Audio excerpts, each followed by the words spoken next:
Tras a preocupación amosada polo BNG de Ribeira ante o posible peche do recheo portuario ao tráfico, o alcalde quixo mandar unha mensaxe tranquilizadora. Nestes momentos non está sobre a mesa o proceso de desafectación da zona para darlle un uso exclusivamente portuario. Aínda así, o rexedor entende que é necesario ir buscando alternativas á posible perda de aparcamentos, ante a posibilidade de que Portos de Galicia aposte por limitar o acceso a aqueles traballadores vinculados únicamente coa actividade pesqueira e comercial. Portos ten manifestado en moitas ocasións que calquer proceso de desafectación como que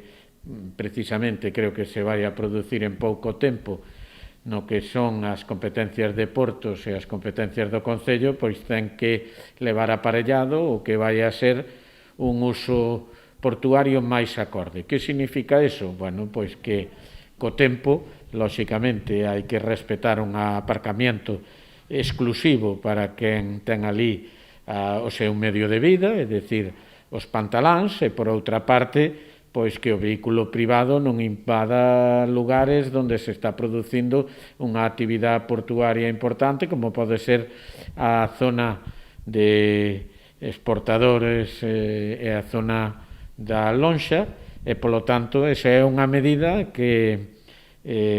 sempre manifestou Portos, que non é inmediata, pero que temos que ter ben claro que se hai unha parte que é Concello e outra parte que é Portos e cada un defende os intereses dos seus veciños. Dende o goberno local barallan a posibilidade de construir un gran aparcadoiro público na zona onde se empraza actualmente a Casa do Mar para contar cunha alternativa ao estacionamento que se ven realizando ata o momento en zona portuaria. Pois teño manifestado a miña,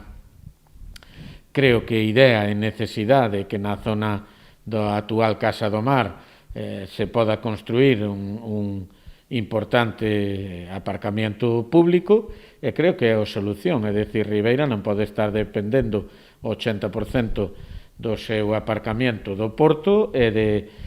digamos, fincas que se alquilan.